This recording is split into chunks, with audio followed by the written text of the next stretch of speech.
Every night at 3:03 a.m., someone or something passes in front of my house whistling. You can only hear it if you're in the living room or the kitchen when it passes by, and it always starts exactly at 3:03 a.m. The sound begins faintly, somewhere, near the start of the street, close to the Carson place. We live around the middle of the street, so the whistling moves past us before fading away in the direction of the cul-de-sac. When I was younger, my sister and I used to sneak into the kitchen some nights to listen. Mom and Dad didn't like it, and if they caught us, we'd be in trouble. But they were never too harsh on us as long as we followed the one big rule. Don't try to look at whatever is whistling. My neighborhood is a strange place. I've lived here since I was 6 and I love it. The houses are small but well kept. The yards are big, and there are plenty of places to explore. There are a lot of kids my age around here. I turned 13 in October. We all grew up together, playing foursquare in the cul-de-sac or running from porch to porch in the summer. It was a great place to grow up. I'm old enough to see that now. And there are only 2 strange things here: the night whistling and the good luck. The whistling never really bothered me. Like I said, I couldn't even hear it from my bedroom. But Mom and Dad don't like talking about it, so I stopped asking questions. My dad is a strong man, tall and calm. He has an accent because he moved to the US when he was a kid. His family, my grandparents, are from the islands. That's what they call it. My dad is always steady, except when the whistler comes up. That's when he talks a little faster. His eyes dart around, and he tells us not to think about it too much. And above all, to always remember the big rule. Never look outside when the whistler passes. Not that we could, even if we wanted to. Every window in the house has thick, heavy canvas shutters that roll down from the top and latch at the bottom. Each latch even has a small lock, about the size of a diary lock. Every night, my dad locks those shutters before we go to bed and keeps the key in his room. My mom, I don't really know what she thinks about the whistling. I've seen her, sitting in the living room at 3:03 a.m. when the sound starts. I could see her if I cracked my door open just an inch to peek. She's not out there often, at least not that I've noticed, but once or twice a month, I think she sits on our big red couch just listening. The whistler has the same tune every night. It's cheerful. Da, da, da, da, da, dum. Da, da, da, da, da, dum. Remember how I said there are 2 strange things about where I live? Well, aside from our night whistler, everyone in our neighborhood is really lucky. It's hard to explain, and Dad doesn't like us talking about it either, but good things just seem to happen here all the time. Usually it's small things: winning a radio contest, getting an unexpected promotion at work, or finding arrowheads buried in the yard, the real authentic kind.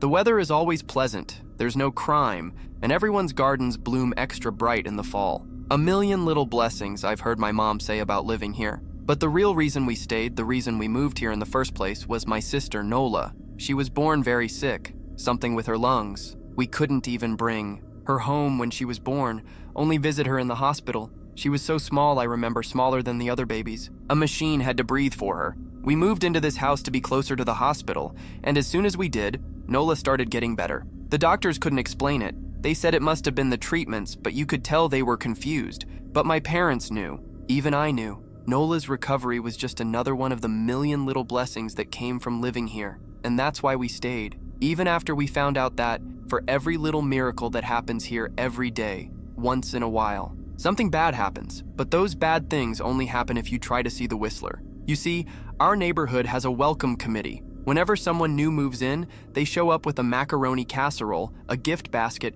and a manila folder. They're very friendly. 4 people showed up when we moved in 7 years ago. They made small talk, gave me a chocolate bar, and took turns holding Nola. Since it was her first week out of the hospital, they were extra careful. Then the committee asked to speak to my parents in private.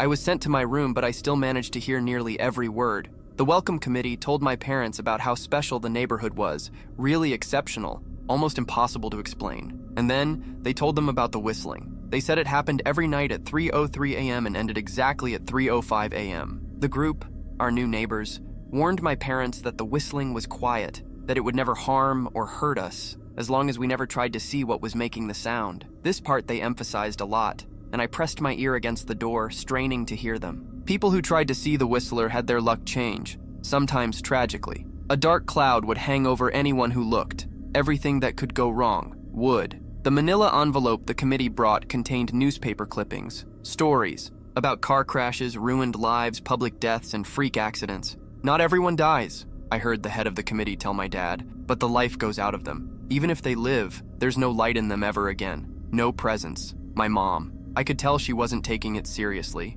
She kept asking if this was some practical joke they played on new neighbors. At one point, she got angry, accused the committee of trying to scare us away from our new home, even asked if they were racist because my dad was from the islands. My dad calmed her down, told her he could tell our new neighbors were sincere and that they were just trying to help us. He explained that he had grown up hearing stories like this from his mother and that he knew there were strange things that walked among us. Some of those things were good, some were bad, but most were just different. After the committee left, my dad went to the hardware store, bought canvas blinds, latches, and locks, and installed them on every window in the house after dinner. That first night in our new house, I crept out of my room at 3 a.m., only to find my dad awake, sitting on the living room couch, holding my baby sister. He held up a finger in a shoe motion, but patted the couch beside him. I sat down, and we waited. At exactly 3:03, we heard the whistling. Da-da-da-da-da-dum. Da-da-da-da-da-dum. It came and went, just like our neighbors said. The whistling returns every night, and we never look. And in return, we enjoy our million little blessings every day. Nola breathes on her own now. She has grown into a strong, clever girl. My dad even joined the welcoming committee. We don't get new neighbors often.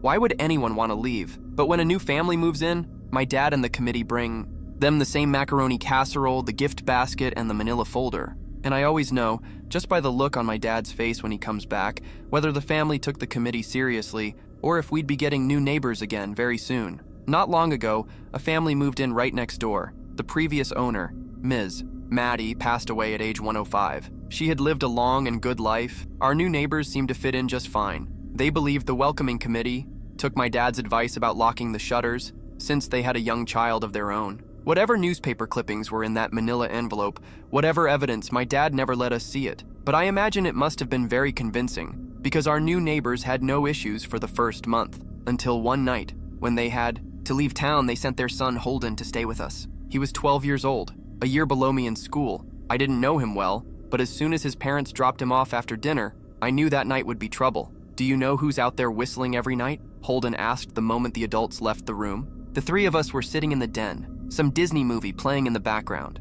My sister and I exchanged a glance. We don't talk about that, I said. I think it's that weirdo who lives in the big yellow house on the corner, Holden said. Mr. Tolles? My sister asked. No way, he's really nice. Holden shrugged. Then he must be a psycho killer. Nola tensed. We don't talk about it, I repeated. Let's go to my room and play Nintendo. We spent the next few hours playing games, eating popcorn, and watching movies. It was a normal sleepover, but I could see that Holden was getting restless. After my parents had wished us goodnight, locked the blinds, and gone to bed, Holden stood up from his beanbag and walked over to where Nola and I were sitting on my bed. Have you ever tried looking? He asked. It's almost time. Like most sleepovers, we had ignored any idea of bedtime. I was shocked to see that he was right. It was almost 3 a.m. I sighed. We don't see. I can't even try to. Look, because my dad locks the blinds every night and hides the key. Holden continued, ignoring me. So does our dad, Nola said. No, Holden replied. No, he doesn't. You saw him do it, I said, a little sharper than I meant to. Holden grinned. Your dad locks the blinds, yeah, but he doesn't hide the key. He keeps it right on his regular keychain. So? I asked, already feeling a sinking sensation in my stomach. Because I knew what he was going to say next. Because I had noticed that after all these years, my dad didn't bother hiding the key anymore. Because he knew we took it seriously. So, after your dad locked up, but before your parents went to bed, I went to the bathroom. And on my way, I may have peeked into their room. And I may have seen your dad's keychain on his nightstand. And I maybe went and borrowed the key to the blinds. Nola and I stared at him. His grin only grew wider. You're lying, I said. Holden shrugged. You can check if you want.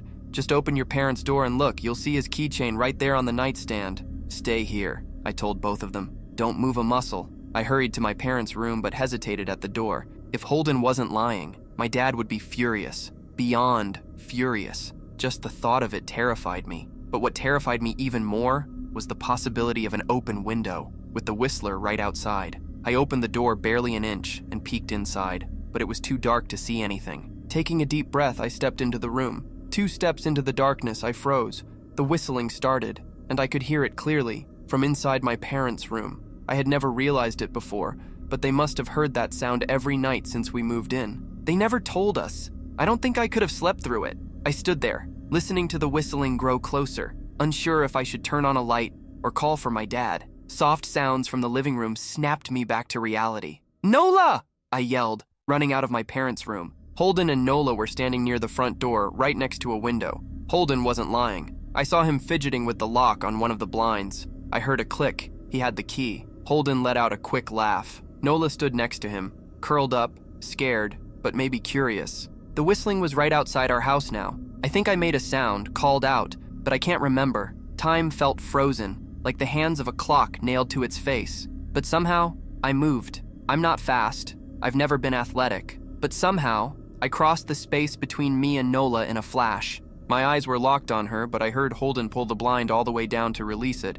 I heard the snap as it began to lift, and I heard the whistling just on the other side of the window, but I already had my arms around Nola and spun her away from the window. At the same time, I squeezed my eyes shut. The blind whipped open. The whistling stopped. I felt Nola trembling in my arms. "Don't look, okay?" I told her. "Don't turn around." We were positioned so that she was facing the hallway while I was facing the window. My eyes were still shut. I felt her nod against my shoulder. I reached out with the arm not holding Nola and tried to touch Holden. My fingers brushed his arm. He was shaking even worse than Nola. "Holden?" I asked. Silence. I reached past him, feeling for the window. My eyes still shut tight. The glass was ice cold against my fingers, much colder than it should have been for this time of year. I slid my hand upward, searching for the blind cord. As my hand moved higher, the glass grew warmer, and a soft hum vibrated against my fingertips. I tried not to think about what might be on the other side of the window. Finally, I found the cord and yanked the blinds shut. I opened my eyes. In the dim light from the kitchen, I could see Holden, pale and small, staring at the now closed window. "Holden?" I asked again. He turned toward me and screamed. Everything became a blur of motion. Lights flashed on in the hallway and the living room. My parents' footsteps pounded across the hardwood floor, but I didn't turn to look at them. My eyes were locked on Holden. He was pale. He had bitten his lip so hard that a thin trickle of blood ran down his chin, and he had wet himself. "What happened?" my dad asked from behind me. I managed to turn away from Holden and look at my dad. He looked. I had never seen my dad scared before, but that night, I saw it. In that moment, a deep, old terror carved into his face, a parent's fear. "Just Holden?" he mouthed to me. I nodded. My dad exhaled. He looked so relieved I almost expected him to smile. But then he looked at Holden, and his expression changed. I wondered if he felt guilty for being relieved that only Holden had looked. There was a knock at the door. We all froze. Holden whimpered softly. "Don't open it," my mom said. She stood at the hallway entrance. I had always thought she was a skeptic, that she just humored my dad about the locked blinds and the whistler. But that night, we were all believers. I noticed that both my parents were holding baseball bats. They must have grabbed them from their room. The knock came again, this time a little louder. "Please don't open the door," Holden whispered. My dad walked over to him and pulled him into a hug. "We won't," he promised, still gripping the bat. "Nothing is coming in here tonight." Thud, thud, thud. This time, the knocking was so loud that the entire door shook. Holden screamed again. Nola clutched onto my neck. My mom knelt beside us, wrapping both of us in her arms. Thud, thud, thud. "Call the police," my mom whispered to my dad. The knocking stopped instantly. My dad looked over his shoulder at us. "Do you think—" He was cut off by frantic knocking, which faded into soft, polite tapping. "Police." The voice came from the other side of the door. It sounded exactly like my mom, like a parrot, repeating her words. "Police. Call the police." Tap, tap, tap. "Police." My mom pulled us even closer. "Police, police, police, police. Please stop," I heard her whisper. "I don't think calling them will help," my dad said. "How will we know when it's really them at the door?" The knocking came back, harder than before. The door shook. Then it stopped. After a long silence, the knocking returned. But this time, it came from the back door. We all turned together toward the back door, but the knocking immediately resumed at the front door. Front to back to front. Loud, then soft, then loud again. Suddenly, the sound was coming from both doors at once. Heavy, hammer-like blows. Then something started tapping against every window in the house. Then on the walls. It felt like we were inside a drum, and a dozen people were trying to play it at the same time. Or like we were a turtle, and something was trying to rip us out of our shell. "Stop!" Holden yelled. The knocking stopped instantly. "I won't tell," Holden said, staring at the door. "I promise I won't tell anyone what I saw. Just, please, go away." We waited for almost a minute. Then we heard it. Tap, tap, tap. A soft tapping, coming from the window Holden had looked through earlier. Holden started crying, sobbing like a prisoner watching a gallows being built outside his cell. My dad held him close, brushed his hair, but never lied to him. He never told him it would be okay. The tapping on the window continued for the rest of the night. We huddled together in the living room for I don't know how long. At some point, my mom tried to take us into my room while my dad stayed behind to watch the door. But the second we stepped into my bedroom, the knocking returned, so loud it was impossible to ignore. I was afraid the door wouldn't hold. We rushed back to the living room, and the knocking stopped. Only the tap tap tap on the window remained. None of us slept that night. The sound stopped around 7 a.m. That's when the sun rises here. We waited 2 more hours before my dad opened one of the blinds. He made us go to his room first. I heard the sound of the door opening, then he came back inside. "It's over," he told us. Holden's parents came back around noon. My mom and dad walked him home and stayed inside with them for a long time. Nola and I watched from the window. She stuck to me all day, by my side, sometimes holding my hand. When my parents returned, they looked grim, but didn't tell us what they talked about with Holden's family. It was a Sunday, so we spent the day together, ordered pizza, and watched movies. That night, everyone slept in my room. Nola and my mom in bed with me. My dad in a chair he pulled over. There was no knocking that night, nor any night since. We didn't see much of Holden or his parents for the rest of the week, but by Thursday, a moving truck was in their driveway. Nola and I watched them pack all afternoon after school. What sticks with me the most is how tired they looked.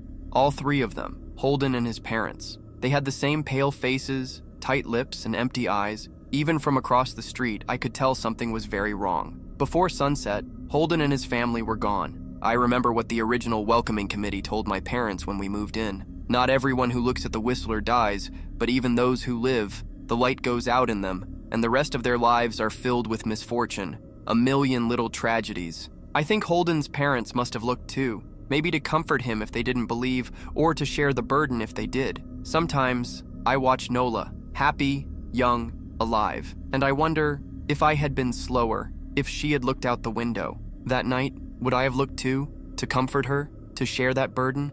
I'm glad I'll never have to find out. We still live in that house, in that neighborhood. We still hear our Whistler walking past every night. The blessings, the luck, the good things are too good to leave, but we're careful. We don't invite friends to stay overnight anymore. And my dad hides the key to the blinds very, very well. Not that I've ever tried looking for it. Some things you just don't need to see. Everyone received gifts except me. Mom laughed. "Oh, we forgot to give you yours." Did they expect me to cry? I smiled. "It's okay. Look what I gave myself." The room fell silent when they saw it. My name is Leah Kim.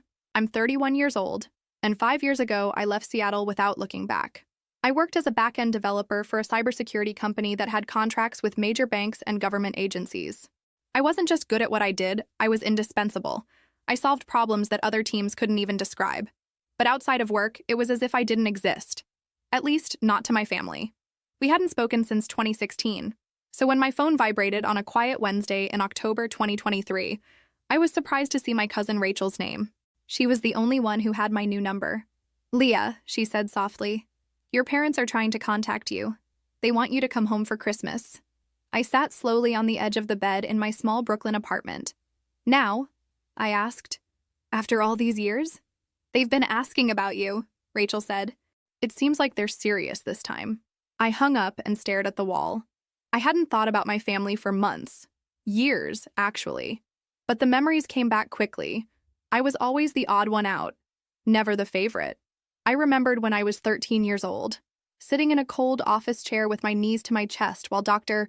Patel, my childhood psychologist, told my parents clearly, "Leah's problems don't come from isolation. They come from being ignored." My mother scoffed, "We love all our children equally." But I knew it was a lie. My older brother, Dylan, was the charming captain of the football team, student council president, the golden boy. They gave him a car when he turned 16. They gave me a used sweater that still smelled like someone else.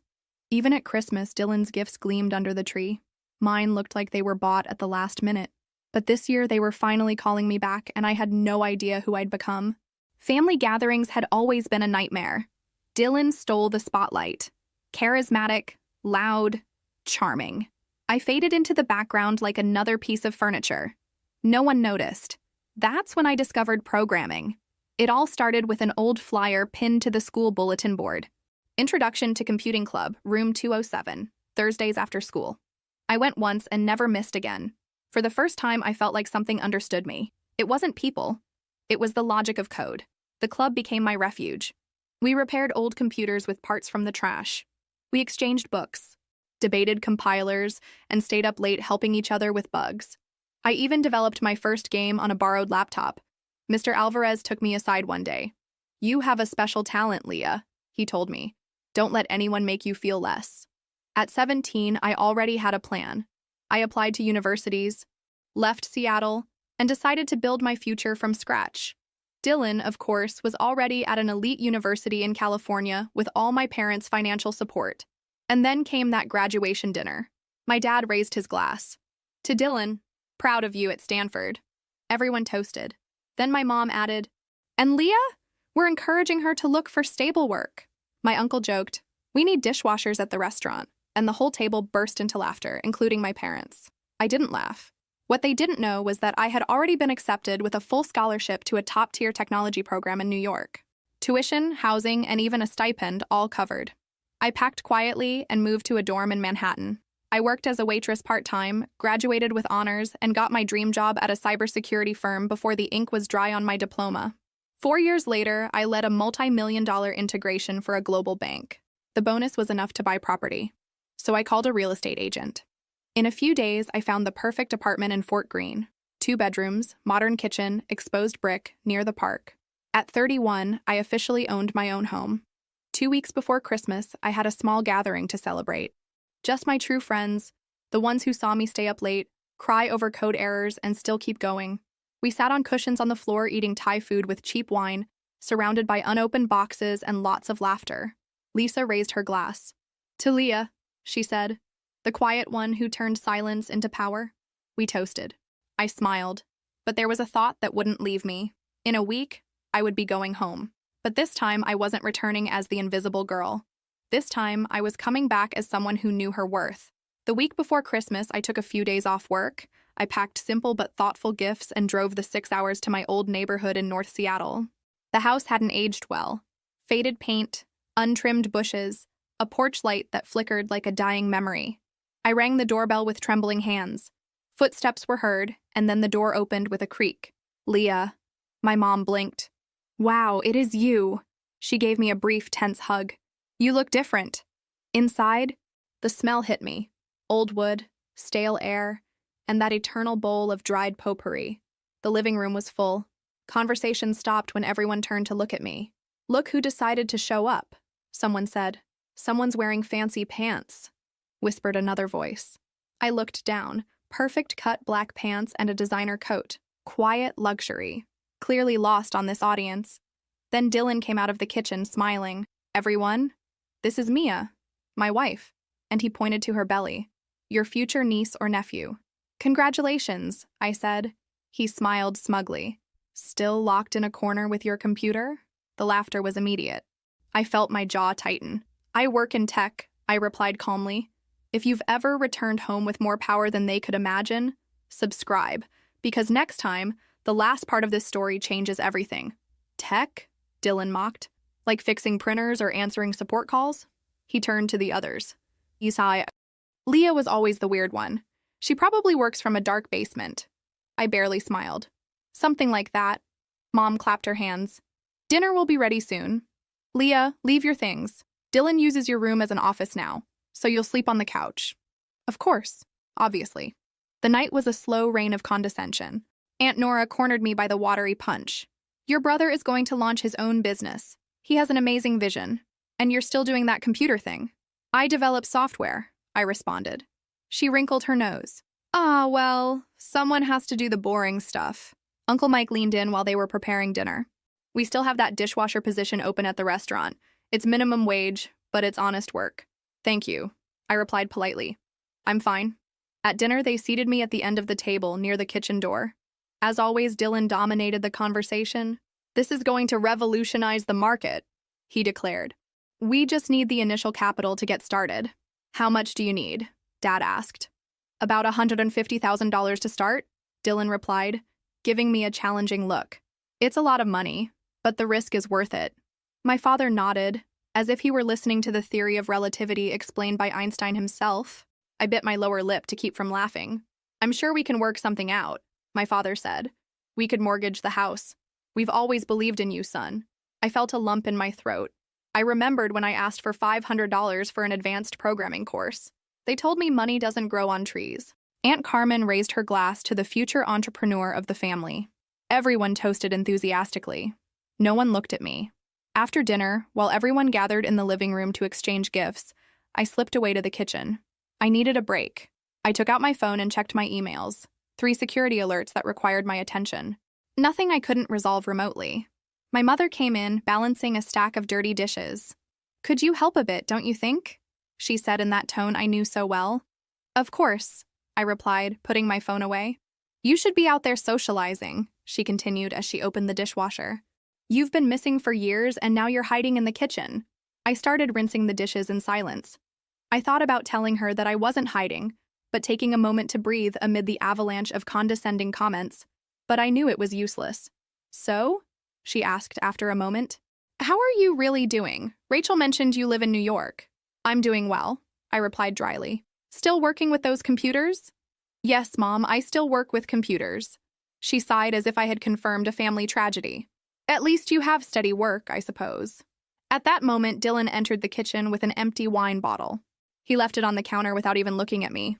"Mom, we're opening the gifts. Everyone's waiting." She immediately dried her hands. "Of course, honey." And then, as if remembering my existence, she added, "Leah, finish with the dishes and come when you can." I watched as they left together, talking animatedly about the latest gift Dylan had bought for Mia. Something broke inside me. It wasn't the same old slights. It was the bitter confirmation that despite the years, nothing had really changed for them. I was still the same invisible girl. I finished with the dishes and slowly made my way to the living room. Everyone was sitting in a circle, surrounded by shredded wrapping paper and shiny ribbons. My father was wearing a new sweater, obviously a gift from Dylan. My mother was admiring a necklace hanging from her neck. The aunts and uncles were exchanging cards with pleased smiles. I stood in the doorway, observing the family scene that had always made me feel like an outsider. The small bag with the gifts I had brought remained untouched next to my suitcase. Dylan saw me and smiled smugly. "Ah, Leah, we're almost finished. Did you bring something for the family after so long?" All eyes fixed on me. I felt the blush rising up my neck. "Yes," I answered, approaching to take my bag. "I brought a few things." I began to distribute my gifts. A cashmere scarf for Mom, a book on the history of navigation for Dad, his only passion besides Dylan, a tea set for Aunt Carmen, and so on. Small but carefully chosen gifts for Dylan and Mia. I had brought a handcrafted musical mobile for the baby. "Thank you," my mother said, examining the scarf with bewilderment, as if it were an alien object. "It looks expensive," Aunt Nora commented, gently touching the material. "It was nothing," I replied. Dylan unwrapped the mobile and looked at it confused. "It was made by children in a workshop. It's handcrafted, from an artist's collective in Brooklyn," I explained. "Each piece is handmade." He let out a nasal laugh. "Sure, very New York. We prefer practical things, right, Mia?" His wife nodded automatically, though I could see her eyes lingering on the carved pieces of the mobile with genuine interest. "Well," my father said, checking his watch, "I think we're done with the gifts." Everyone received gifts except me. Mom laughed. "Oh, we forgot to give you yours." Did they expect me to cry? I smiled. "It's okay. Look what I gave myself," I said, taking out my phone. I opened an app and showed photos of my apartment in Fort Greene. The room fell silent when they saw it. "That's yours?" my mother asked, leaning in to see better. "Yes, I bought it 3 months ago," I replied naturally, swiping to show more photos. 2 bedrooms, renovated kitchen, near the park. Dylan let out a forced laugh. "You must be up to your neck in debt." "Not really," I replied. "I paid for most of it outright. The company gave me a pretty generous bonus last year for an integration project I led." "Bonus?" My father frowned as if the word was new to him. "What kind of integration?" Uncle Mike asked, surprising me with his genuine interest. "Banking security," I explained. "I developed an authentication protocol that's now used by several international banks." An uncomfortable silence settled in the room. I could see the confused expressions, the exchanged glances, the general bewilderment. But suddenly, someone else spoke. It was my Aunt Carmen, the youngest of my mother's sisters, always somewhat marginalized herself.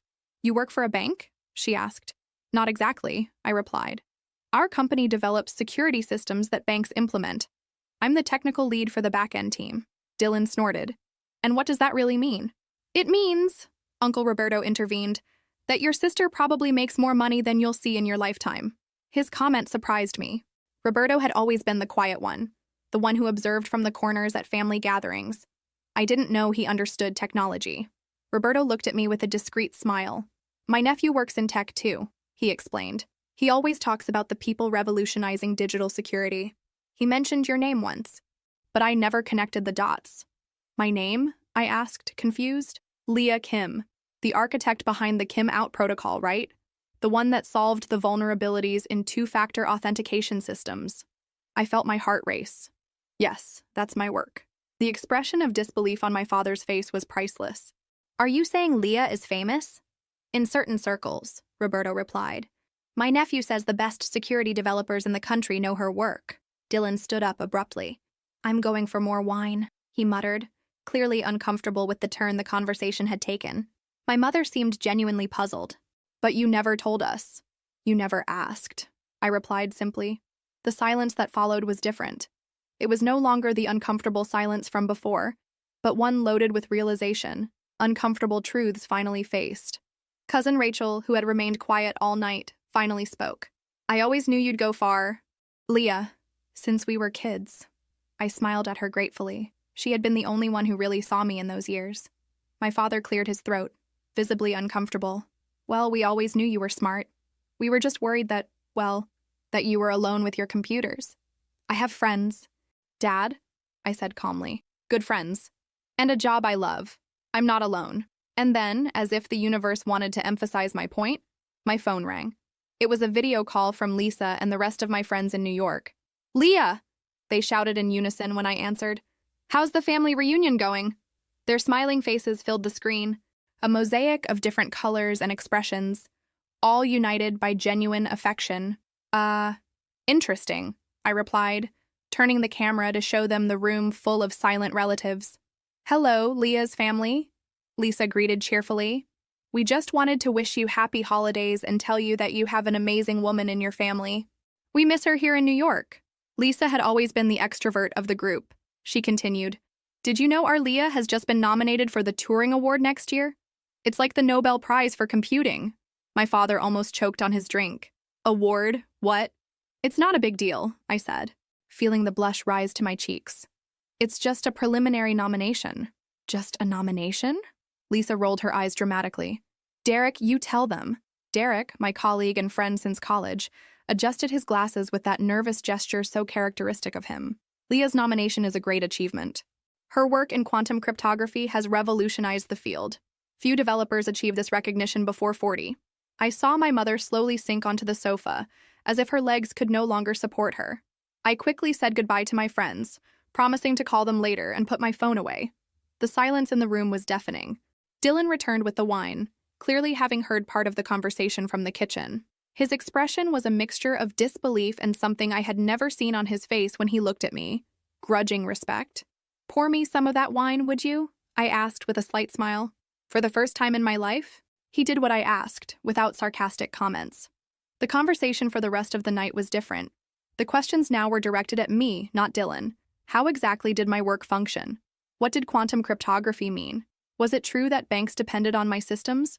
I answered patiently, simplifying complex concepts, watching as my family's eyes widened with each explanation. Even Dylan listened attentively, though he pretended to be more interested in his phone. When I finally decided to go to sleep, my mother stopped me in the hallway. Leah, wait, she said with a faltering voice. Dylan can sleep on the couch. You take your old room. I shook my head. I'm fine on the couch, Mom. But now we know you're important, she insisted, and the transparency of her change in attitude almost made me laugh. I was always important, Mom, I replied softly. You just didn't see it. I left her standing there in the hallway, digesting my words.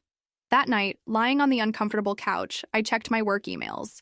On my phone was a notification from a Swiss bank interested in implementing our protocol. Another professional success that would go unnoticed by my family until it was too big to ignore. But I no longer cared. I hadn't come seeking their approval. I had come to close a chapter, to face the ghosts of the past. And in a way, I had succeeded. The next morning, breakfast was a surreal experience. My father served me coffee without my asking. My mother offered me the last muffin. Dylan asked me with genuine interest about trends in cybersecurity. You know, he said while buttering his toast. Maybe you could advise me on security for my startup. I could, I replied, sipping my coffee. What exactly is your business about? Dylan explained his platform for connecting local delivery services with independent restaurants. It wasn't revolutionary, but it had potential. The security plan is pretty basic, he admitted. We don't have a budget for anything sophisticated. Security shouldn't be an add-on, I told him. It should be integrated from the beginning. I can put you in touch with some junior developers from my team. Maybe they can help you as a side project. The expression of relief on his face was evident. That would be amazing, he said. It was strange to see Dylan vulnerable, grateful, as if he suddenly saw me as an equal, or even someone to admire a bit. After breakfast, while helping my mother with the dishes, this time she washed and I dried. A subtle but significant change. She broke the silence. We never understood what you did, she admitted quietly. It seemed so abstract. I know, I replied. We were proud of Dylan because we could understand his achievements. Team captain, student president. Those were tangible things. I nodded, letting her continue. But last night, when your uncle explained your work and your friends called, I realized that we've been wrong all this time. I looked at her, surprised by her honesty. I don't expect you to forgive me, she continued, scrubbing a plate that was already clean with too much force. I just want you to know that I'm proud of you. Late, but proud. The words I had always wanted to hear. But curiously, I didn't need them as much as before. Thank you, Mom, I replied simply. Later that day, as I was packing to return to New York, my father appeared at the door of the living room. Your mother told me you bought your apartment, he commented casually. I nodded, folding a sweater. And that award your friends mentioned, is it important? Quite, I replied. But as I said, it's just a preliminary nomination. He nodded, processing the information. Then he took something out of his pocket. It was a small package awkwardly wrapped in crumpled gift paper. We forgot to give you this. This? Last night, he said, holding it out to me. I took it cautiously and unwrapped it. It was an old framed photograph. Me at 16, sitting in front of a computer at the school science fair. I remembered that day. I had won second place with a pattern recognition program I had developed on my own. No one from my family had attended. I kept it, my father said in a tone I couldn't decipher. I always knew you were special, in my way. I didn't know what to say. Years of indifference weren't erased with a late gesture, but it was a start, I guess. Thank you, Dad, I finally said. When I finished packing, I found Dylan on the front porch, sneaking a cigarette, like when we were teenagers. I didn't know you still smoked, I commented, putting my suitcase on the ground. Only when I'm nervous, he admitted. Mia would kill me if she knew. We stood in silence for a moment, contemplating the neighborhood, asleep under the weak winter light. I always envied you, you know, he said suddenly. I looked at him, sure I had misheard. What? I envied you, he repeated, exhaling a cloud of smoke. You knew what you wanted from a young age. I just did what was expected of me. But you were the favorite, I pointed out. The center of attention. He shrugged. Attention isn't always freedom, Leah. You built your own path. I just followed the path they laid out for me. I had never considered things from that perspective. To me, Dylan had always been the privileged one, the adored one, while I struggled to be seen. I never thought he might feel trapped in his own role. It's not too late to find your own path, I told him. He smiled ironically. With a baby on the way and a mortgage? Maybe. But at least now I have a successful sister who can give me business advice. His tone was light, but I detected a genuine respect that had never been there before. My taxi arrived shortly after. The farewell was less awkward than I had expected. My mother hugged me longer than necessary, whispering a "come back soon" that sounded sincere. My father gave me a handshake that awkwardly turned into a brief hug. The aunts, uncles, and cousins said goodbye with a new interest in keeping in touch. Dylan walked me to the taxi. Good luck with the nomination, he said. Really? Thanks, I replied. I'll send you the contacts for your startup when I get back to New York. As the taxi drove away, I looked out the back window. My family grouped on the porch waving. It was an image I never thought I'd see. Them watching me leave, wishing I would return. The drive back to New York was quiet. I processed everything that had happened, the subtle and dramatic changes, the words spoken and implied. My phone vibrated with a message from Rachel. You were amazing. You left them speechless. Call me when you get home. Home. The word resonated in my mind. For so long, Seattle had been a place to escape from, not a home to return to. But now, maybe it could be both. When I finally arrived at my Brooklyn apartment, I felt exhausted, but at peace. I dropped my bags at the entrance and poured myself a glass of wine. My phone rang again. It was an email from the Turing Award Committee requesting additional information about my work. I would respond tomorrow. I approached the window and contemplated the city lights. I remembered that night, 5 years ago, when I looked at these same lights for the first time from my small shared student room. Back then, they were lights of hope, of infinite possibilities, of a future I could build with my own hands. Now they were the lights of my home, of my victory. My phone rang once more. It was Lisa. "Did you survive the family reunion?" she asked. "Barely," I answered. "More than that," I replied, sipping my wine. "I think they finally saw me." "It was about time," she said with a warm laugh. "Are you coming to our post-Christmas dinner tomorrow? Derek is making his famous risotto. I wouldn't miss it for anything." After hanging up, I opened my laptop and reviewed some code I had left pending before the trip. Everything seemed in order. The security system I had designed worked perfectly, protecting the data of millions of people without them even knowing it. It was strange to think that my silent work had more impact on the world than any grandiose speech or flashy title. Maybe that was the lesson. True power isn't always loud. Sometimes, like the code I wrote, it operates in the shadows, structuring the world in ways that few can see, but all experience. My apartment was quiet, but I didn't feel alone. The memories of the last few days danced in my mind like snowflakes. My father's surprised face, my mother's awkward hug, the reluctant admiration in Dylan's eyes. And for the first time, I didn't feel like the invisible girl begging to be seen. I felt like the woman I had always been, strong, capable, valuable. I opened the small package my father had given me. The science fair photograph transported me to that day. I remembered the excitement of seeing my program working perfectly, the pride when the head judge congratulated me on my innovation. I also remembered the empty chair where my family should have been, and how Mr. Alvarez had taken me for ice cream afterward to celebrate my second place. I placed the photograph on my bookshelf alongside my diplomas and professional recognitions. Not as a reminder of what I had missed, but as a testament to how far I had come since then. My cell phone vibrated with a text message. It was Dylan. "I talked to Mia about what you said. You're right. It's not too late to find my own path. Thanks for the advice, little sis." I smiled reading those words. Little sis. I couldn't remember the last time he had called me that. Without a mocking tone, I replied, "Anytime. The contacts for your startup will arrive tomorrow." Then I added, "And hey, congratulations again on the baby. You'll be a good father." Because despite everything, I believed it.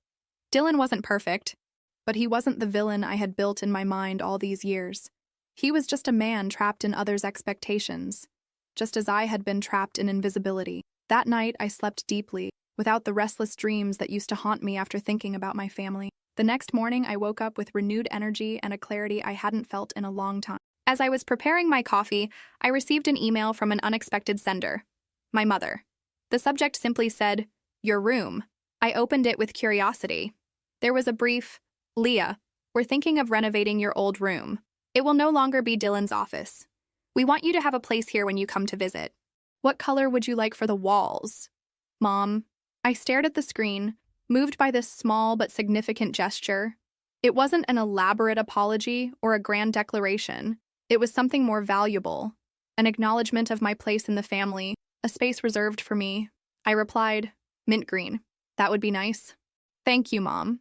Then I added a postscript. "I'll be in Seattle for a conference in March. I could stay a few extra days." I sent the email and stood looking out the window. Outside, New York was beginning to wake up under a gray winter sky. My phone rang with a notification from work.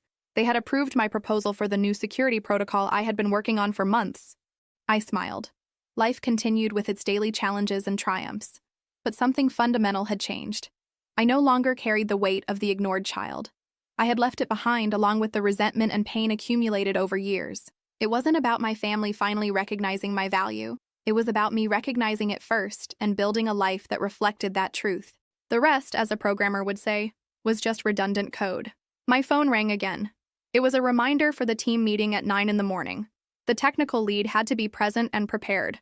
I finished my coffee, closed my laptop, and took my coat. It was time to return to the work I loved with the people who valued me in the city I had chosen as my home.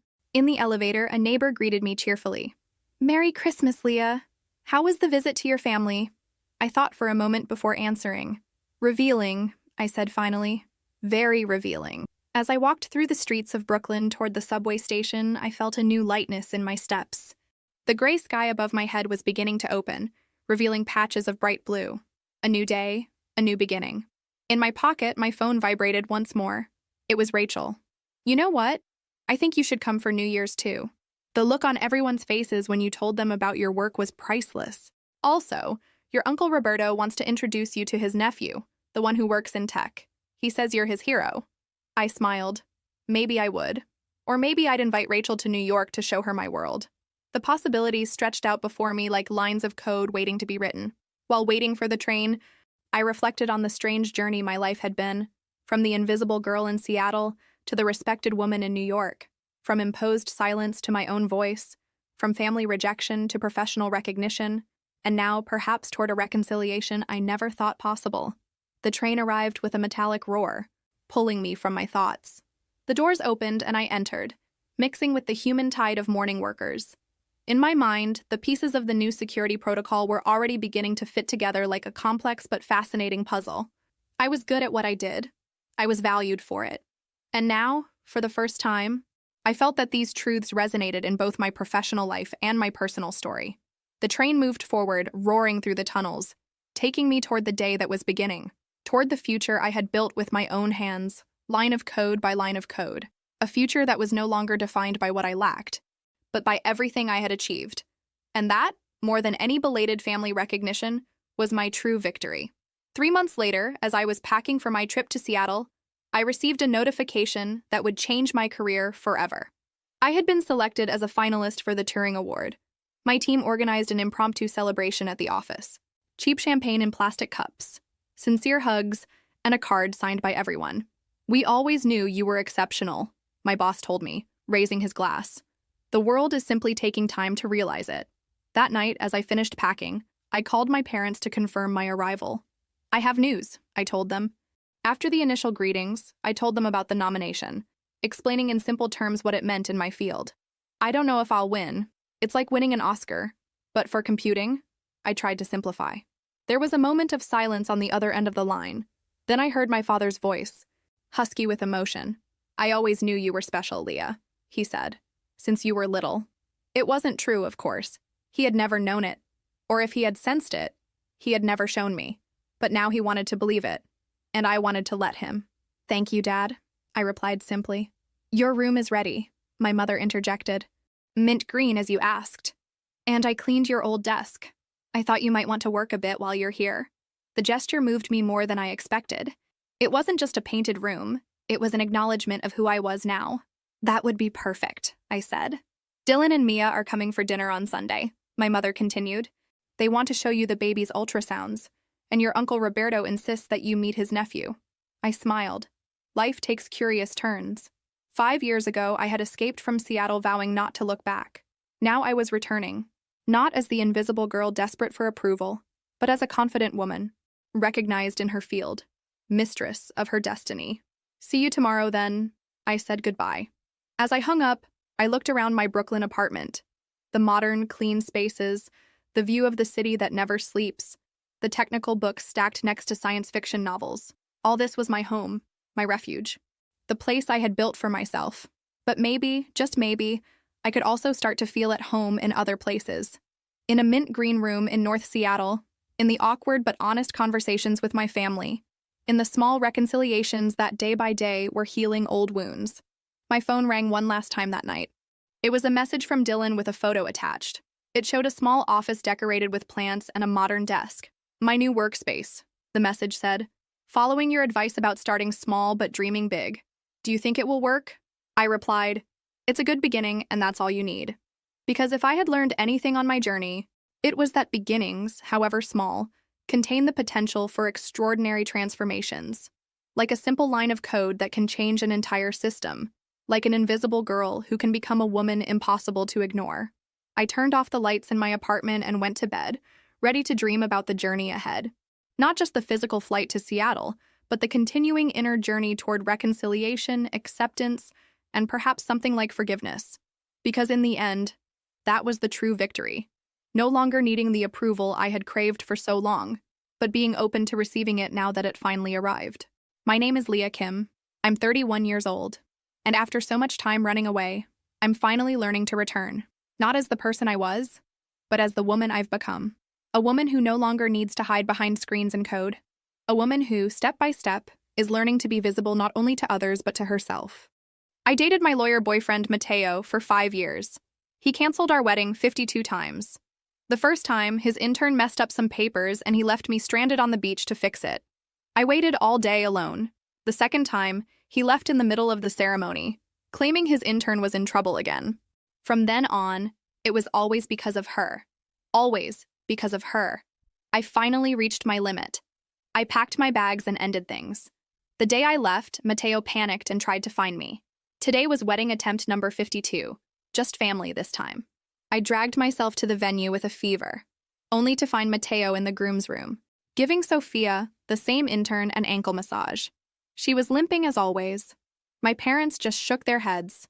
Seriously? Again? Right before the ceremony, he escaped again. I have to take Sophia to the hospital, he said. Should we postpone until next time?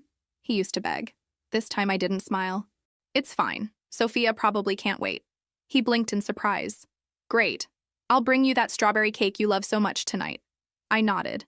He left. I hate strawberries and cake. He knew that. I told him on our first date. He even wrote it down. I went back inside, tore up the wedding dress I had worn 52 times, and canceled everything forever. My parents comforted me. Come back to Culverton with us.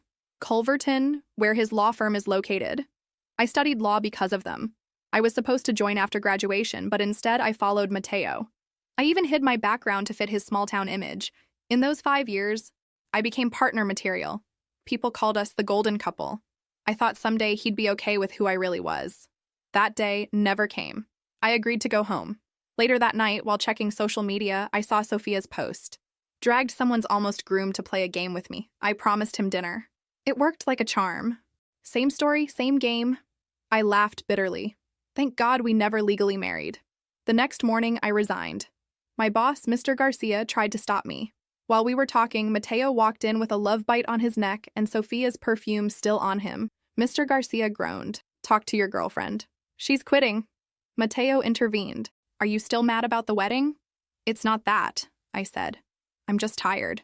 Then take a vacation, he said. Quitting makes it look like you have problems with Sophia, right? The same vacation days I wasted on each failed wedding. He caught me looking at the mark. Mosquito bite. He mumbled. A clumsy excuse. I nodded. He smiled. That's better. Let it go. Dinner tonight at Lou's? I didn't respond. He took my silence as a yes. Sophia burst in. Sorry for interrupting your date, but I need help with this case. She didn't even look at me. They whispered as if I wasn't there. Then she hooked her arm through his and strutted, showing me a smug smile. When she slammed the door, my bracelet broke. A gift from our first anniversary. Mateo said it symbolized how unbreakable we were. I threw it in the trash along with the last of us. Later, I packed my things. Carmen, my replacement murmured, are you really leaving now? I'll be stuck watching them drool all day. I saw Mateo slip a luxury bracelet onto Sophia's wrist. She panicked when she saw me.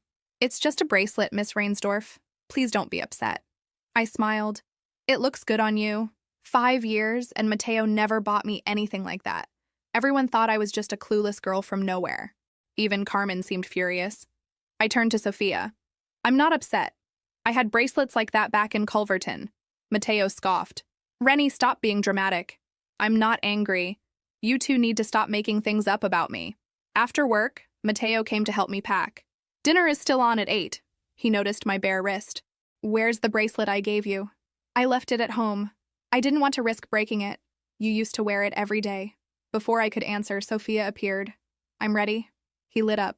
I'll wait for you in the car, he said, and left with her toward the front passenger seat, the one he always said was for his future wife. She looked at me over her shoulder smugly.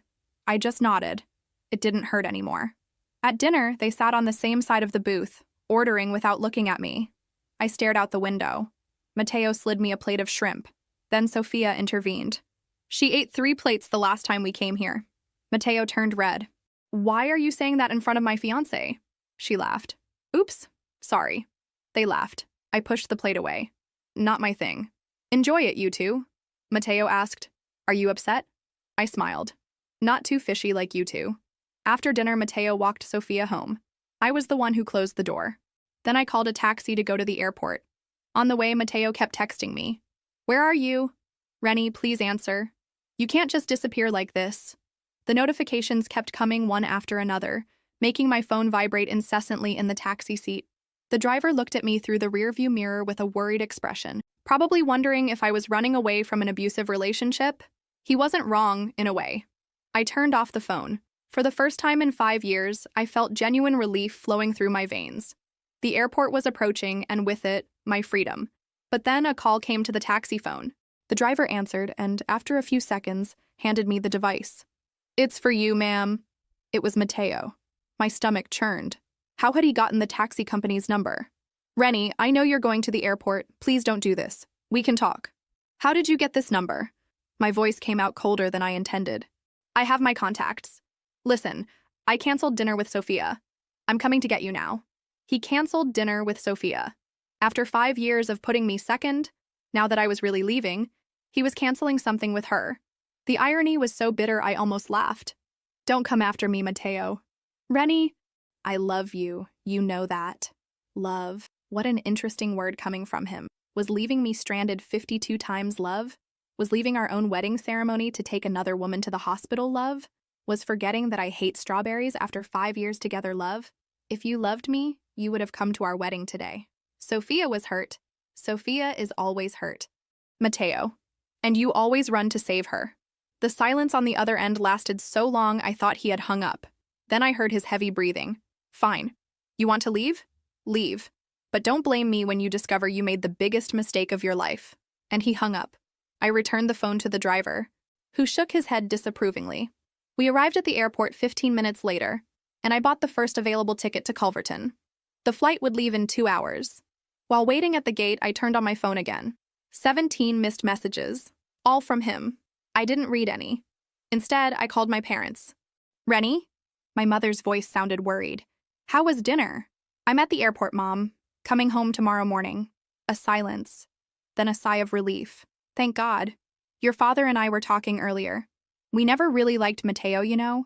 That was news to me. For 5 years, they had been nothing but polite to him. Why? He never treated you as a priority, dear. And we raised you to be someone's priority, not the second choice.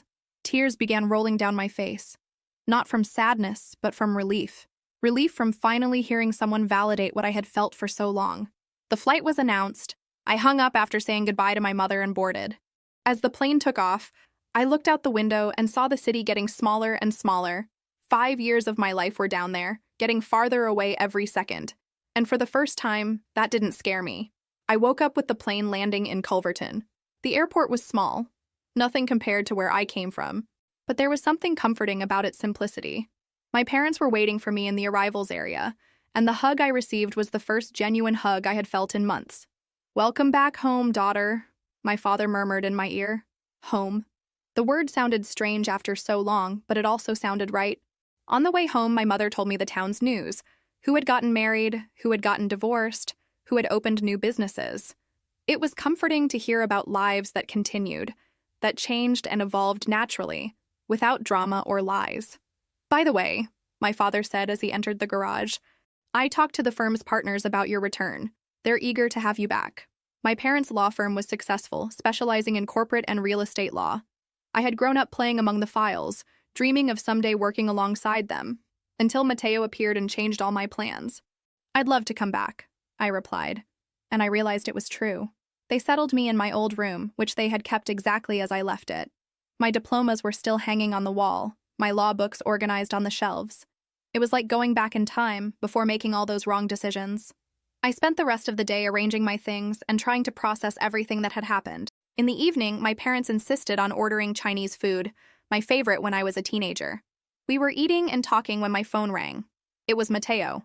Again. This time, I answered. Rennie, thank God, where are you?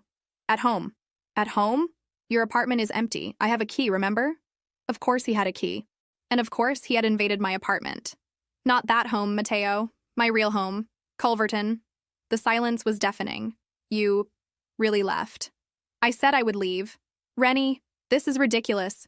You can't just abandon everything we built together. What did we build? I laughed bitterly. Mateo, in 5 years, you canceled our wedding 52 times. 52, and always for the same person. What exactly do you think we built? I made mistakes, okay? But we can fix it. Come back home and let's talk. This is my home now. For how long? A week? A month? You're going to get tired of this little revenge and come back. Little revenge. He thought I had left everything behind as a little revenge. 5 years wasted with a man who didn't know me at all. I'm not coming back, Mateo. And Sophia? Do you really think there's something between us?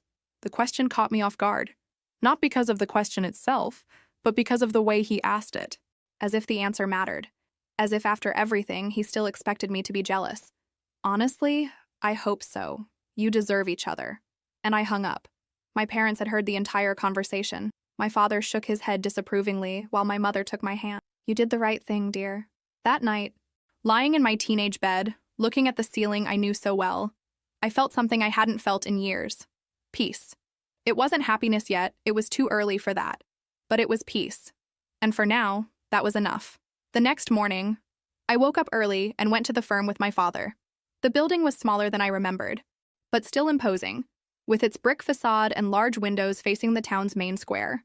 The name Reinsdorf and Associates shone on the bronze plaque next to the entrance.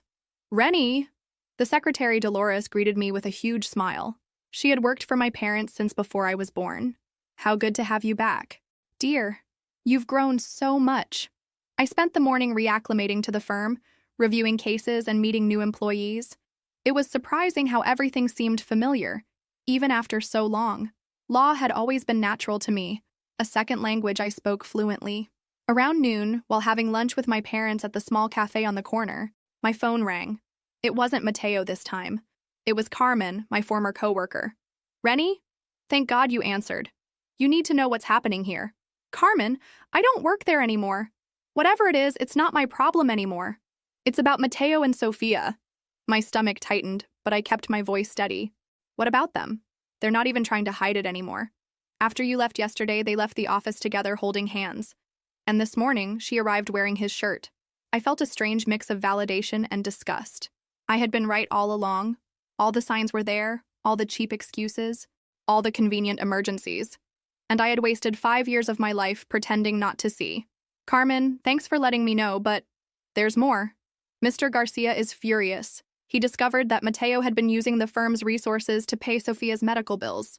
Apparently, she never had adequate health insurance, and he was diverting money from cases to cover her treatments. Now this was interesting, and potentially criminal. What kind of treatments? Physical therapy, mainly. For the ankle, she's always hurting, but also some other things. Minor cosmetic surgeries, dermatological treatments, things that are definitely not medical emergencies. Cosmetic surgeries.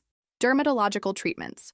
While I wore the same wedding dress 52 times, he was financing his mistress's transformation with money from the firm. Is Mr. Garcia going to fire him? Worse. He's thinking of suing him. And you know what's most ironic? He wants you to come back to handle the case. I laughed. The irony was almost poetic. Tell Mr. Garcia thanks for the offer, but I have other priorities now. I hung up and told my parents everything. My father, who had been a prosecutor before opening the private firm, shook his head knowingly. Embezzlement.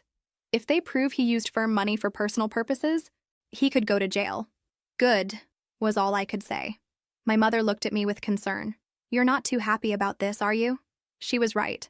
I should be furious, devastated, or at least satisfied with his downfall. But all I felt was empty, as if Mateo was a phase of my life that had already passed, like a cold that had finally healed. I'm not feeling anything, I admitted. It's strange. It's not strange, my father said gently. It's healing. We spent the rest of the day working. It was refreshing to be surrounded by colleagues who respected me, who valued my opinion, who didn't treat me like decoration or a second choice. Around 5 in the afternoon, when we were getting ready to leave, Dolores came to my desk with a strange expression. Rennie, there's a man in reception asking for you. He says he's your ex-fiancé. My blood froze. Mateo is here? He said he drove all night to get here. He looks desperate. I looked at my father, who immediately stood up. Do you want me to talk to him? No. I took a deep breath. I'm going to talk to him, but stay close, just in case. I walked to the reception with trembling legs. Mateo was there, exactly as Dolores had described, desperate. His eyes were red, unshaven beard, and he was wearing the same clothes from the day before. He really had driven all night. Rennie, thank God. We need to talk. We have nothing to talk about, Mateo. Please, just give me 5 minutes. I looked at him, really looked at him, and realized something I had never noticed before. He was scared. Not sad, not sorry. Scared. Fine, 5 minutes. We went out to the plaza in front of the firm. It was late afternoon, and the golden sunset light made everything seem surreal. I screwed everything up, he began. I know I screwed up, but you can't just throw away 5 years of our lives like that. I didn't throw them away, Mateo. You threw them away. Every time you chose her instead of me. It's not what you think. Sophia and I, we're not. Carmen told me about the money. He paled. What money? The firm's money you used to pay for her treatments. The cosmetic surgeries. The fake physical therapy. How did you? It doesn't matter how I know. What matters is that you stole money from your job to support your mistress, and then had the audacity to ask me to marry you 52 times. I didn't steal anything. I just what, Mateo? Just diverted company funds? Just lied to me for 5 years? Just made me feel crazy for questioning the obvious? He was silent for a long moment. When he finally spoke, his voice was low and dangerous. You think you're better than everyone, don't you? You always thought so. Coming from your rich family, with your fancy diplomas, doing charity by dating me. And there it was. The truth he had hidden for 5 years. He had always resented me, my success, my family, my education. I had spent 5 years trying to make myself smaller to fit his insecurity, and he still hated me for it. You're right, I said calmly. I am better than you. Not because I come from money or because I have diplomas. I'm better than you because I never lied, never cheated, never made you feel like a second choice. I'm better than you because when I promise something, I keep it. He took a step toward me, and for a moment, I thought he was going to hit me. But then he saw my father approaching and stepped back. This isn't over, Rennie. Yes, it's over. And if you show up here again, I'm calling the police. He looked at me with such hatred that I felt a chill. Then he turned around and walked to his car. I stood there trembling until he disappeared from sight. My father put his arm around my shoulders. Are you okay? I'm okay. I'm finally okay. And for the first time in 5 years, it was true. I discovered that my husband was going on a cruise with his lover, but when he arrived, I was already there with her fiancé. The message appeared on my screen at 3:17 p.m. on a Tuesday. An email confirmation forwarded from Paradise Cruise Lines, not sent to me, but accidentally shared to our family cloud account. A luxury suite, champagne package, couples massage, all booked under my husband's name for the following week during his important business conference in Seattle. Except there was another name on the reservation, Vanessa. My hands didn't tremble. My coffee didn't spill. Something crystallized inside me. 15 years of marriage suddenly framed with perfect and terrible clarity. I scrolled through the itinerary with strange detachment. 5-day Caribbean cruise, ocean view balcony suite, captain's table dinner, all the romantic cliches you'd expect from a man who couldn't even remember what flowers I preferred on our anniversary. Working late again tonight, he had texted me an hour earlier. Don't wait up. I studied the cruise details, noting the suite cabin number 1243, deck 10, starboard side. Something about seeing those specific details made it real. This wasn't just an affair. This was planning, calculation, a parallel life being built while I maintained ours. What a fool I had been. I remember standing up and walking to our bedroom closet, the one we shared. His suits hung next to my dresses, as if they belonged there. His shoes lined up with mine. The physical proximity of our things suddenly seemed obscene. I was about to start pulling his clothes down, to tear the fabric and destroy the memories, when my phone chimed again. Another notification from the family cloud. A photo appeared. A woman, young, blonde, perfect teeth, posing in front of a mirror wearing lingerie that still had price tags hanging from it. The caption read, "Can't wait for you to take this off on our trip." Counting the days. I recognized her. Vanessa, the new customer service director at my husband's company, the one he had insisted on inviting to our Christmas party last December, the one who had looked at me with something like pity while accepting a glass of wine in my home. What stopped me from destroying his things wasn't restraint. It was a random memory. A conversation I'd overheard at a charity gala 3 months ago. Vanessa discussing loudly her engagement to some tech entrepreneur, showing off a flashy diamond ring, talking about her upcoming June wedding. I sat on the edge of our bed, phone still in hand, and did something I'd never done before. I searched her name on social media. Her profile was public, filled with hashtags about being blessed and future wife, and there he was, her fiancé, tagged in dozens of photos. Bradley, handsome in his polished Silicon Valley way. His own profile full of startup success stories and motivational quotes. One recent post caught my attention. Heading on a solo trip before the wedding madness. Time to clear my head and come back ready to start forever with a Vanessa. The cruise dates matched exactly. A strange calm came over me, the kind that arrives when the universe delivers something so perfectly synchronized it feels like destiny. I opened my laptop and navigated to Paradise Cruise Line's deck plans. Cabin availability. My credit card was already in my hand. 20 minutes later, I had my own confirmation email. Single cabin, 1245, right next to their love nest. The symmetry was too perfect to ignore. I took a deep breath and did the only rational thing a woman in my position could do. I found Bradley's business email through his company website and sent him a message. Mr. Bradley, I believe we have something important to discuss regarding our respective partners and their upcoming Caribbean cruise. Would you be available for coffee tomorrow? It concerns your fiancée Vanessa and my husband, who have made plans I think you should know about. I attached the booking confirmation. I didn't cry. I didn't scream. I simply waited, watching the little dots that indicated he was reading my message. Typing, stopping, typing again. His response came 3 minutes later. Where and when? The next morning, I sat at a corner table in an upscale downtown cafe watching the door. I recognized him immediately. Taller in person, with that confident stride of someone accustomed to commanding rooms. His eyes found mine across the space. Recognition, understanding, the look of someone whose world was also shattering. He sat across from me. No handshake, no introduction needed. Show me everything, he said quietly. And I did. By the time our coffees had gone cold, we had formed an alliance born of shared betrayal. Not just an alliance, a pact, a strategy. They think they're so clever, I said, finally allowing myself a bitter smile. They have no idea what's coming. Bradley's expression hardened with resolve. What exactly did you have in mind? I leaned forward, lowering my voice. I already booked the cabin next to theirs, but one person watching their romantic getaway crumble isn't as satisfying as two, don't you think? He matched my lean, his voice equally low. Are you suggesting what I think you're suggesting? I'm suggesting we both take that cruise. I'm suggesting we become very, very good friends who just happen to be everywhere they are. I'm suggesting we make this the vacation they'll never forget, for all the wrong reasons. For the first time since we'd sat down, Bradley smiled.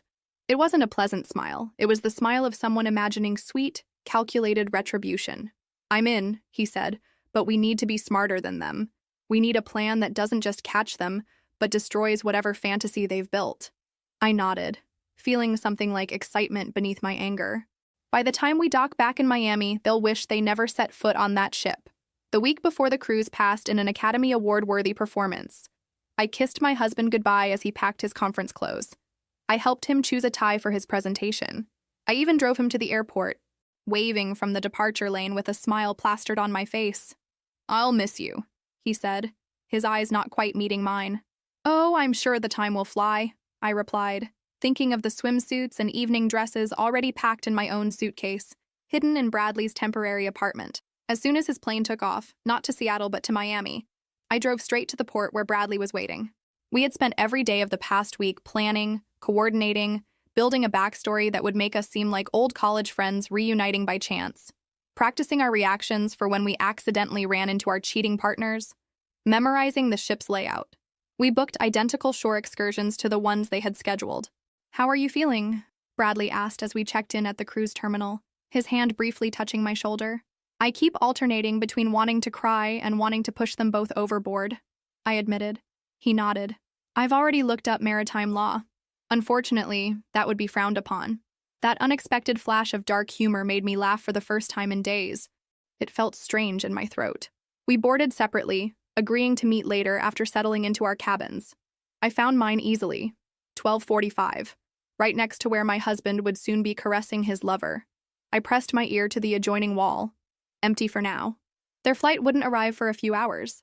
I unpacked methodically, hanging dresses I had bought specifically for this cruise, dresses my husband had never seen, dresses chosen to make a statement when the inevitable confrontation came. At 6 p.m., Bradley texted, They've boarded. Just saw them at check-in. They didn't see me. My heart raced. My palms grew damp. The moment was approaching faster than I had anticipated. I met Bradley at a bar 3 decks up, far enough away that we wouldn't immediately run into them. He already had a martini waiting for me. "To the most twisted vacation either of us has ever taken," he said, raising his glass. I clinked mine against his. "May we survive with our dignity, if not our marriages." My marriage ended before it began, apparently. His voice had the same hollow quality I'd felt in my chest for days. We shared our stories then, filling in the blanks of our relationships.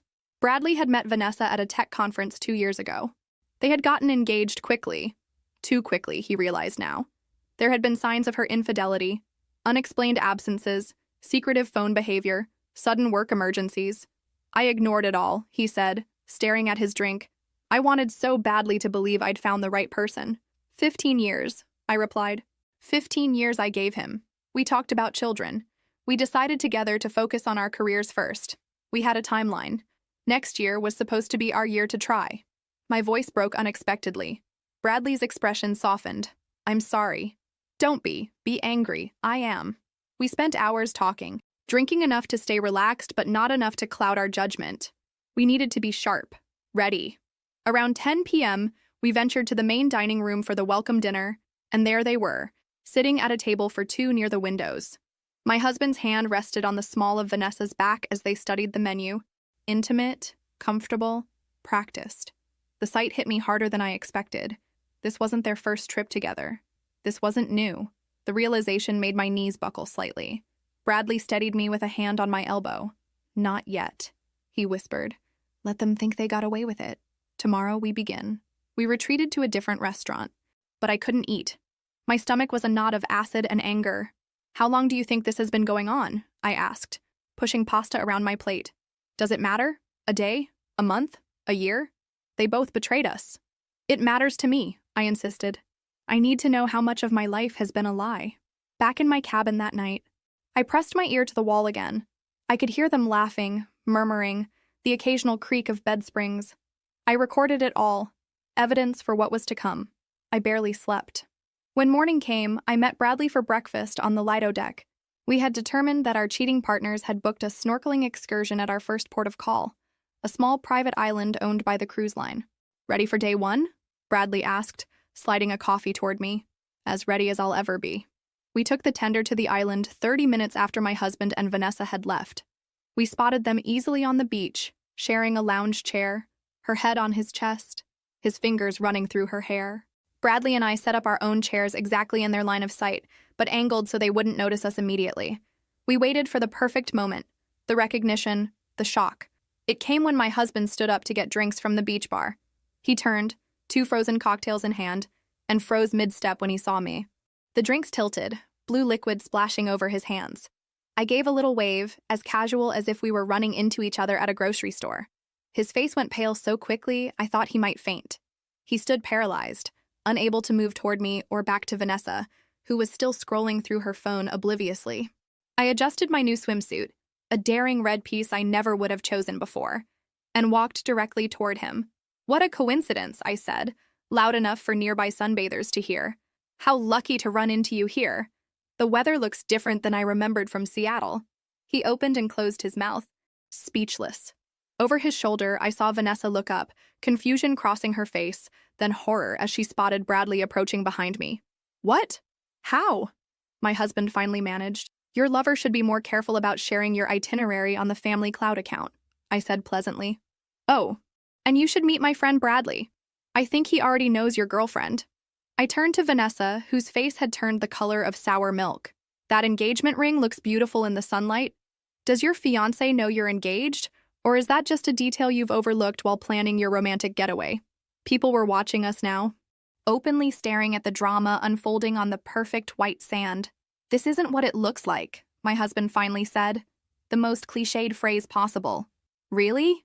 I looked pointedly at the 2 blue drinks, then Vanessa's shocked face, then back at him.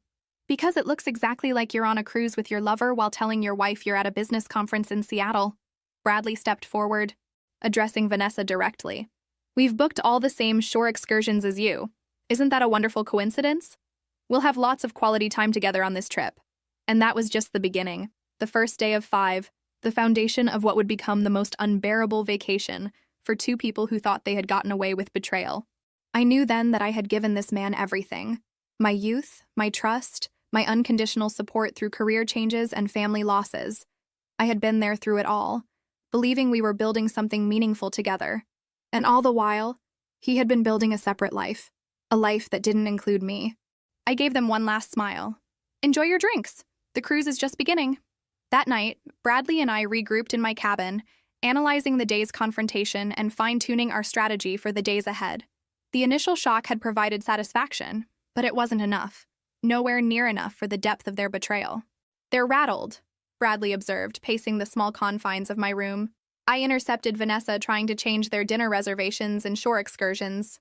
I nodded, scrolling through the ship's app on my tablet. They won't get far. I've befriended 3 crew members who keep me updated on any changes they try to make. This was no longer a spontaneous reaction. During that week of planning, I had been methodical in ways I never knew I could be. What my husband didn't know, I had photographed all his office documents before leaving home. I had downloaded his text message history through our phone plan's backup service. I had contacted our bank and flagged large expenses from the past year, creating a perfect timeline of his affair through hotel charges and gift purchases. What Vanessa didn't know, Bradley had been equally thorough, gathering screenshots of suspicious messages, tracking her location history, and most damaging of all, documenting how she had been diverting funds from their startup's investors to finance luxury purchases. Tomorrow is the formal dinner, I said, studying the schedule. They'll expect us to make a scene. Bradley stopped pacing. So we don't. We do the opposite. Exactly. I smiled, feeling a cold clarity. We'll be charming, friendly even.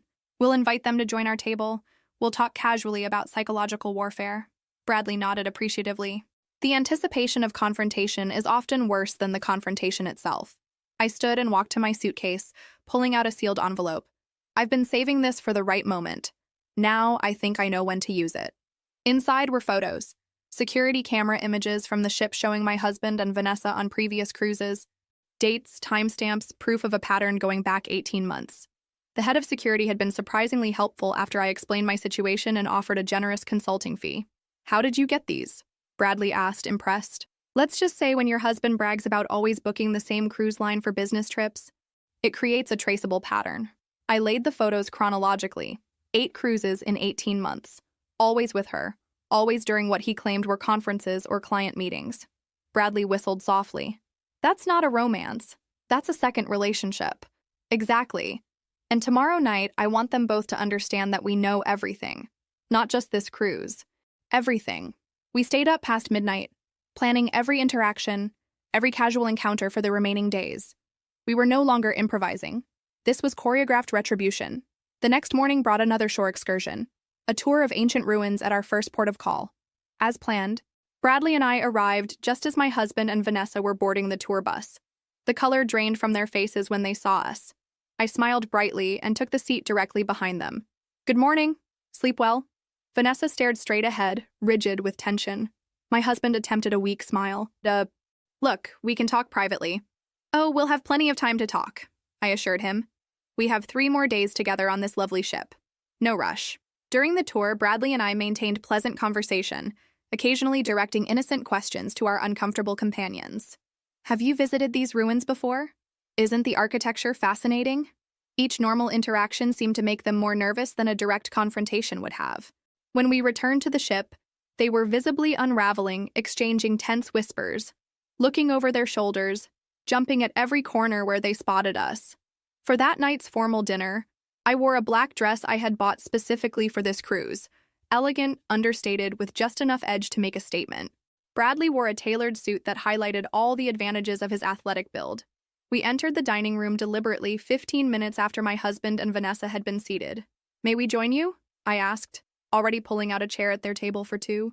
The maitre d' mentioned you had room? He couldn't refuse without creating a scene. Trapped by social convention, they shifted uncomfortably as we settled in. Wonderful evening, isn't it? Bradley began, unfolding his napkin with practiced ease. Vanessa, that dress looks familiar. Didn't you wear it to the Henderson Charity Gala last month? Her eyes widened slightly. The Henderson Gala had been a work event, one where she had introduced my husband as her colleague. Yes, I think so, she stammered. I flagged down a waiter. Champagne for the table, please. We're celebrating. My husband's expression darkened. What exactly are we celebrating? I smiled, reaching into my purse to pull out the envelope of photos. Anniversaries. Specifically, the 18-month anniversary of your first cruise together. I placed the photos on the table, one by one, like dealing cards. Caribbean, March last year. Mediterranean, May. Alaska, July. Each one during what you told me were business trips. The blood drained from his face. How did you? I've always admired your consistency, I continued, my voice steady despite my hammering heart. Same cruise line. Often the same cabin category. Made tracking surprisingly easy. Vanessa's hand trembled as she reached for her water glass. Bradley chose that moment to make his contribution. Speaking of consistency, he said, sliding a folder across the table toward Vanessa. I've been reviewing our company's finances. Interesting pattern of withdrawals that coincides with the dates of these cruises. Her glass froze halfway to her lips. That's not, you can't prove. Our investors were quite interested in the documentation, Bradley continued calmly. I had a fascinating call with them yesterday. This was the moment I had prepared for. Watching the dawn of understanding that we weren't just angry spouses lashing out. We had been methodical, patient. We had receipts, literally and figuratively. What do you want? My husband finally asked, his voice barely audible above the dining room's ambient noise. I leaned forward, maintaining eye contact. For tonight? Just dinner? Pleasant conversation? Maybe you could tell Bradley about your conference schedule for the next few months. I'm sure he'd be interested to know which business trips are actually romantic getaways. They sat frozen, trapped by their own web of lies, as the waiter arrived with champagne. I raised my glass. To truth. It always surfaces eventually. During dinner, we maintained cordial conversation, periodically dropping details that confirmed how thoroughly we had investigated their affair. Each revelation fell like a precise incision, small cuts that accumulated into significant damage. By dessert, they both looked physically ill. When we finally stood to leave, I left a room keycard on the table. For your convenience, I explained. It's for the cabin adjacent to yours. We've been taking turns listening through the wall. The soundproofing is surprisingly poor.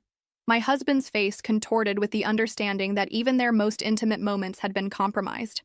As Bradley and I walked away, he whispered, "That was masterful.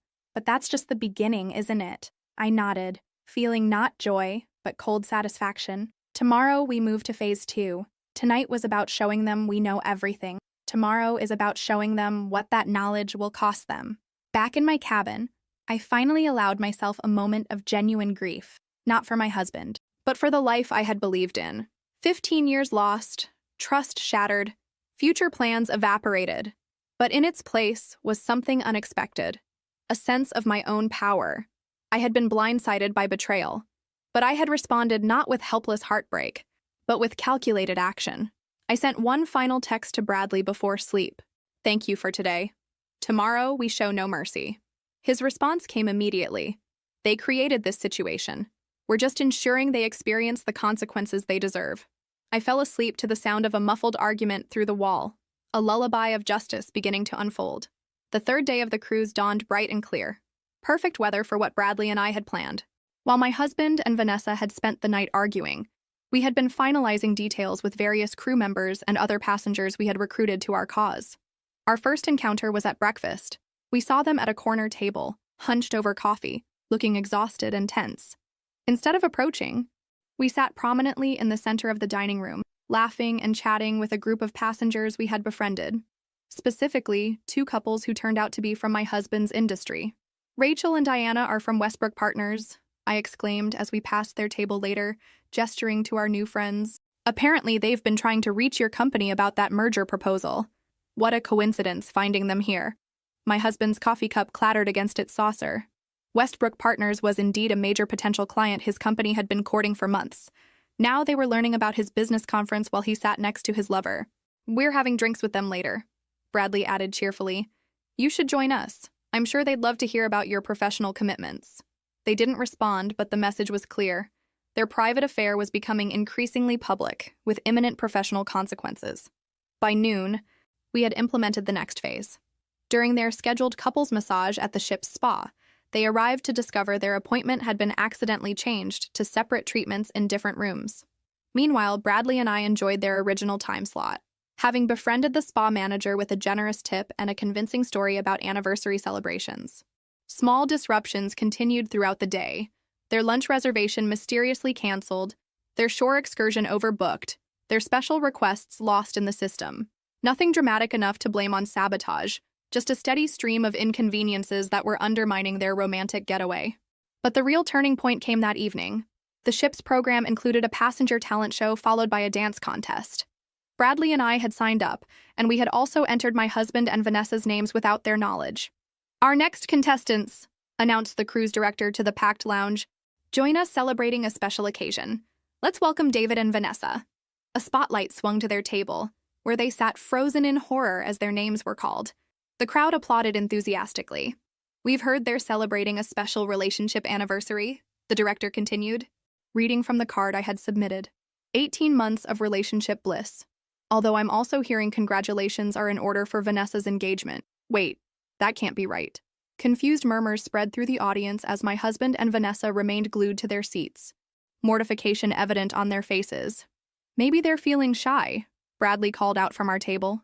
"Maybe they'd feel more comfortable if we showed everyone photos of their celebration first." Before they could react, the large screen behind the stage lit up with images, the security camera photos from their previous cruises interspersed with screenshots of text messages between them planning their rendezvous. I had carefully edited out anything explicitly incriminating, leaving enough context for the audience to piece together the situation.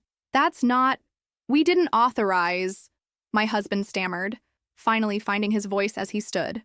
"Oh, one more special photo," I announced, nodding to the AV technician I had befriended. The screen changed to show Vanessa's engagement announcement post, complete with her radiant smile next to Bradley, a massive ring prominently displayed. The date stamp was unmistakable, 6 months into her affair with my husband. The room fell silent as understanding gripped the audience. Then came the whispers, the sideways glances, the judgment. They had avoided this by conducting their affair on anonymous cruises where no one knew them. "I think that's our cue," Bradley said, standing and offering me his hand. "We should show them how it's done." We took to the dance floor for the competition, performing a tango we had practiced during our planning week. Every dramatic turn and dip was executed with precision, our eyes meeting in a performance of connection that drew enthusiastic applause. When we finished, I saw my husband and Vanessa slip out of the lounge, heads down, unable to face the room full of strangers who now knew their secret. We followed at a distance, watching them argue in a secluded corner of the deck. Their body language told the story: accusations, denials, recriminations. "They're imploding," Bradley observed quietly. "Good," I replied, feeling a satisfaction deeper than I'd expected. But we're not finished yet. That night, we implemented the final stage of our ship-based plan. While they were in damage control mode after the public humiliation, I arranged for the ship's photography team to deliver something special to their cabin, a commemorative album we had created using the ship's photo service. Inside were professional photos taken throughout the cruise, candid shots of their arguments, their tense body language, their obvious discomfort as Bradley and I appeared in frame after frame. The photographers had been generously compensated to capture these moments discreetly. The album's title, engraved in elegant script, "When Truth Surfaced, A Journey of Discovery." We watched from the hallway as a steward delivered the package through the crack of their door. I glimpsed my husband's face when he opened it, the dawn of recognition, the descent into defeat. But the real culmination came the next morning, as the ship prepared to dock at our final port of call. Bradley and I had arranged for a special announcement over the ship's PA system. "Attention passengers, David and Vanessa could please report to the purser's office regarding an urgent matter with their disembarkation documents." When they arrived, visibly anxious, they found not just the purser, but also a representative from the cruise line's corporate office, who happened to be aboard. Another fortunate connection we had made. "Mr. David, Ms. Vanessa," the representative began formally, "it has come to our attention that you may have used fraudulent information when booking this cruise." My husband frowned. "What are you talking about?" "Your booking indicates this trip was reserved through your company as a business expense, with tax documentation filed accordingly. However, the nature of your stay appears to be personal rather than professional." Vanessa paled. We didn't. "Furthermore," the representative continued, "there's the matter of using company credit cards for non-business expenses, which has been flagged by your company's compliance department." Bradley and I watched from a discreet distance as my husband's professional world began collapsing in real time. The evidence we had gathered, including email exchanges I had forwarded to his company's ethics hotline, had triggered an internal investigation. Meanwhile, Vanessa received her own devastating news. Her access to their startup's financial accounts had been frozen pending an audit directed by investors. Bradley had moved quickly, and her financial manipulations were now under scrutiny. As they stood there, their carefully constructed parallel lives disintegrating around them, I felt a strange elation. Not happiness, not exactly vindication, but a deep sense of justice. "This isn't just about the betrayal," I said quietly to Bradley as we watched from afar. "It's about the calculation, the premeditation, the years of lies." He nodded. "They thought they were too smart to get caught, too arrogant to face consequences." "Do you regret anything?" I asked, suddenly curious about his feelings now that our plan was nearing its end. Bradley considered this for a moment. "I regret trusting someone who didn't deserve it. I regret not seeing the signs earlier. But this," he gestured toward the scene unfolding, "this I don't regret at all." When my husband and Vanessa emerged from the purser's office, their faces ashen with the understanding that their actions had real-world consequences beyond their romantic entanglement, I stepped into their path. "Enjoy the cruise?" I asked, my voice steady and clear. My husband looked at me with new eyes. Not anger or defiance, but something like fear. Fear of what else I might know, what else I might have done. "This is just the beginning," I told him quietly. "When we dock tomorrow, you'll find your belongings packed and waiting at a hotel. The locks have been changed. Divorce papers are with my lawyer, and every member of our family and social circle has received a detailed account of how and why our marriage ended." I turned to Vanessa. "As for you, I wonder if your wedding vendors will refund your deposits. Bradley tells me he's been quite thorough in his communications with them." She flinched as if I had slapped her. "The thing about betrayal," I continued, addressing both of them, "is that it shows who people really are. You both showed me exactly who you are. I'm just making sure everyone else sees it too." With that, Bradley and I walked away, leaving them standing in shock in our wake. That night, our final night on the ship, we dined at the captain's table. The reservation originally made for my husband and Vanessa, now transferred to us through the connections we had cultivated. "To new beginnings," Bradley proposed, raising his glass. I clinked mine against his, feeling lighter than I had in years. "And to truth, no matter how painful, always setting you free." 6 months after that fateful cruise, I stood on a different deck, this one belonging to my new waterfront condo. The ocean stretched before me, infinite and uncertain, like my future. But for the first time in a long while, that uncertainty felt exhilarating, rather than terrifying. The divorce had been finalized with surprising speed. My husband, faced with the mountain of evidence I had gathered and the professional embarrassment already unfolding, hadn't contested any of my terms. His affair had cost him more than just his marriage. The ethics investigation at his company had resulted in a demotion and professional censure. The cruise line had also banned him from future bookings after determining he had indeed committed fraud with his business expense claims. As for Vanessa, her story had unraveled even more dramatically. The financial irregularities Bradley had uncovered were just the tip of the iceberg. Once investors began looking closely at their startup's books, they found a pattern of embezzlement that led to criminal charges. Her wedding, needless to say, never materialized, though the canceled vendor contracts and non-refundable deposits had created a financial burden that compounded her legal troubles. I sipped my morning coffee, watching seagulls wheel against the clear blue sky. My phone chimed with a text from Bradley. "Just landed. Still on for lunch?" Our relationship had evolved in unexpected ways since the cruise. Not romantically.